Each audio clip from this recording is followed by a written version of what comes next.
Hi, I'm Jennifer, an intuitive healer and ancestral lineage healer, and today I'd like to talk a little bit about family patterns.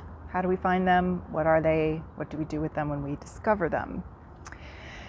So family patterns are things that keep showing up in our lives, whether it's a personal issue that we're dealing with or we've seen it throughout the generations. Sometimes it skips a generation, and sometimes the pattern will show up in a very interesting way generations later for a person who's willing to do the inner work and do the healing. And that has happened a lot for me. I chose for this life to come into this world, my family, my relationships, and do a lot of really deep healing, a lot of painful healing, and looking at a lot of deep, dark things that have happened through the generations and pulling things in from the past. So when we explore these family patterns, we're able to bring them out to the light, identify what's going on a physical, emotional, mental, spiritual level.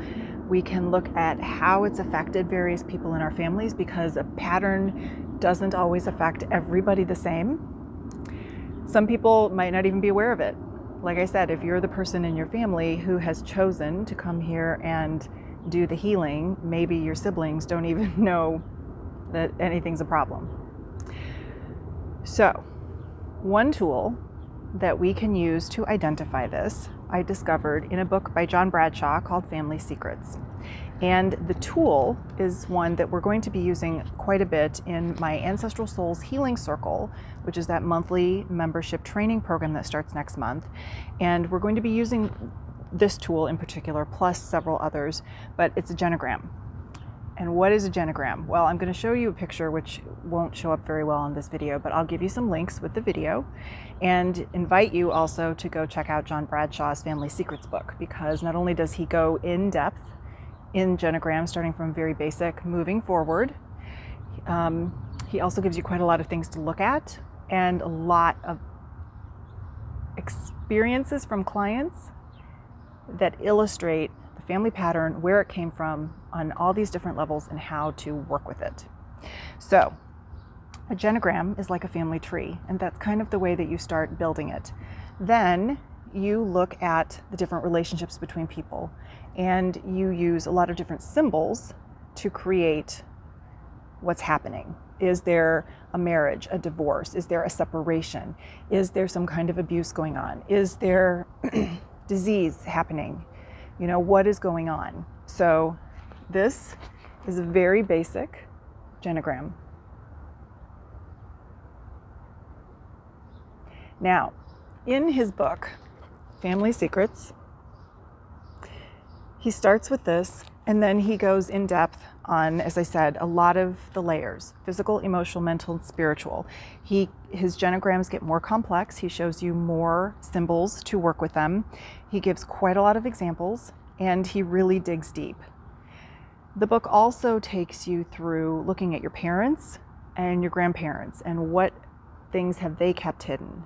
Why did they keep them hidden? How much of that did you take on? Because again, a lot of us who chose to show up here in this life at this time especially took on a lot of our parents, our grandparents, and great-grandparents and everybody's stuff, because we chose to do the healing of it.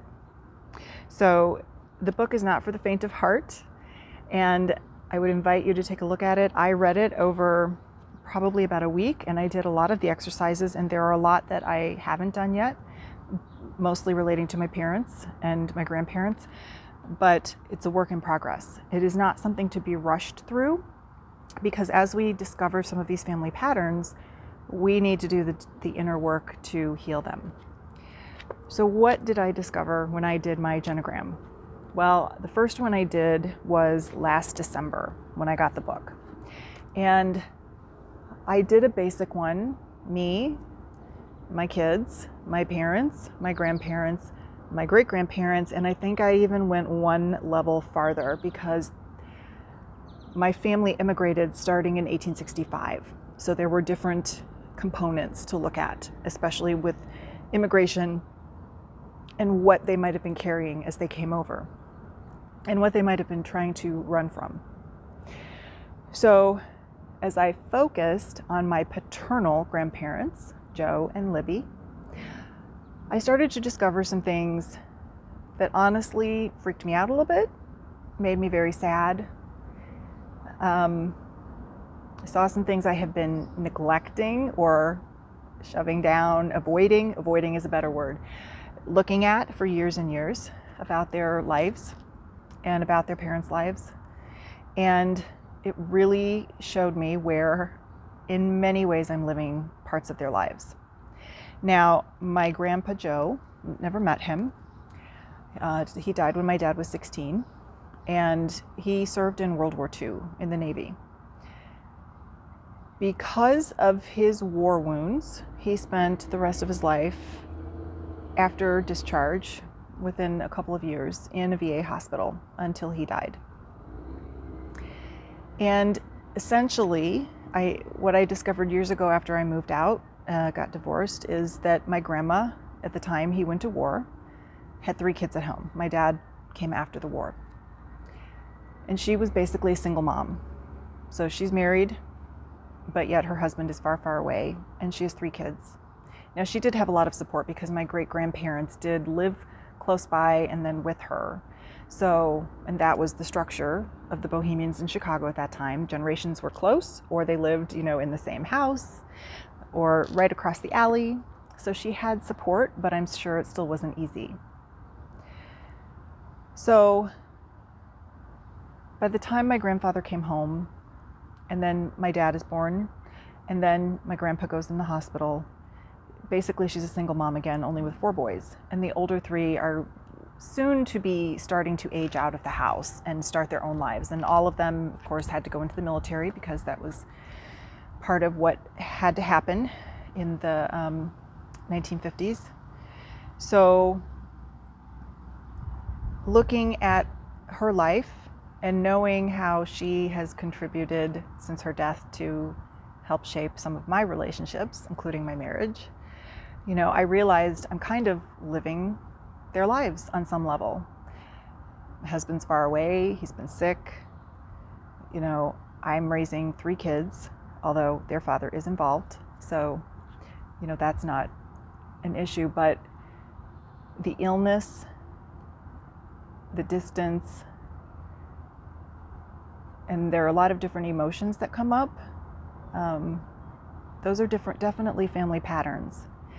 And again, I was really kind of shocked when I looked at that, because I know that the information that I know about my grandfather is not the whole story. And I haven't been completely willing to go there yet and dive deep into that. And part of me feels like I don't have to.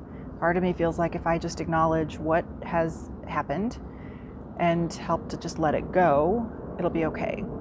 So when we look at these family patterns, we don't always have to go deep into the pain of it.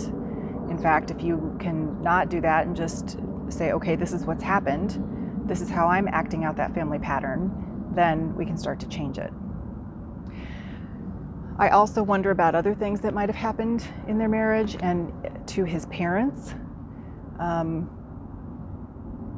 But these are things that, we don't have a paper trail for. So even doing the genealogy won't help me answer some of these deeper questions.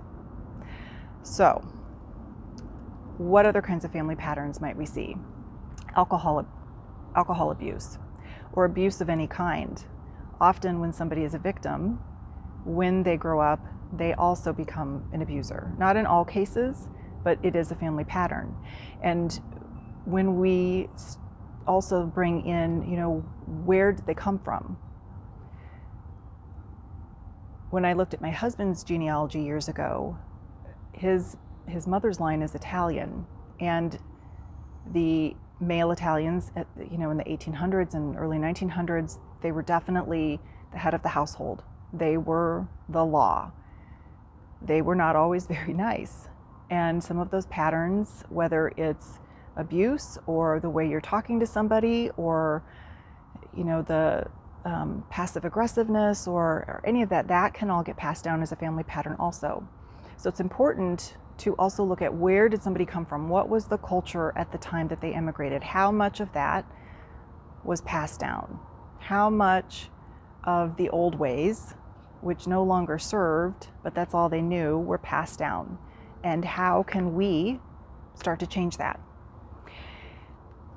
Sometimes the family patterns will also show up as triggers, which might feel a little bit like PTSD or panic attack or anxiety attack, but we might always not know where it comes from because it's so far back in our line and it's so decontextualized.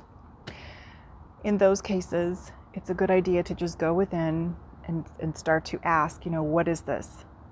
Who does this belong to? Can I send it back with love? Can I send it to the light? Can my angel take it away? However you want to release it with love and let it go. Sometimes that does require some deeper energy healing because the issue might just be the tip of the iceberg of what is ready to come up and be healed. So you have to use your own judgment and kind of look at what is happening and how is it best to work with it. So before I leave you today, I do have one more book to share with you. It's called The Genogram Journey, Reconnecting with Your Family by Monica Goldrick. And this book, it's not so thick, but it's got a lot of pages and a lot of tiny text. And she uses quite a lot of genograms for famous people that you would all recognize. Some of them are, like George Washington, or she looks at Frida Kahlo. She looks at the Russian royal family and several other people that you would recognize. Her charts are much more complex than what we find in the John Bradshaw book. So if you're looking for another source to go a little bit deeper into the genograms and what they mean and with some really amazing graphs and stories and examples, then I would recommend to pick up this book also. So if you're interested in learning more about this and working with me and others as we explore family patterns, please check out the Ancestral Souls Healing Circle membership. There is a link with this video, and if you are going through my link tree set of links, there is a link on there. We will have a once monthly hour-long training session, and that will be live on Zoom. It will also be recorded. There will also be resources, some worksheets, no homework, so you're not required to do any of that. And there's a once a month office hours where members can come and join on Zoom, ask questions, look for resources, share what's going on with them. And when you go to the Ancestral Souls Healing Circle page, you'll see all of the topics we're going to cover for the first year of the program. If you have any questions, please let me know, and I hope you join and come work with the different community that I'm creating, and let's see what we can create in our lives and heal from our past. Have a great day.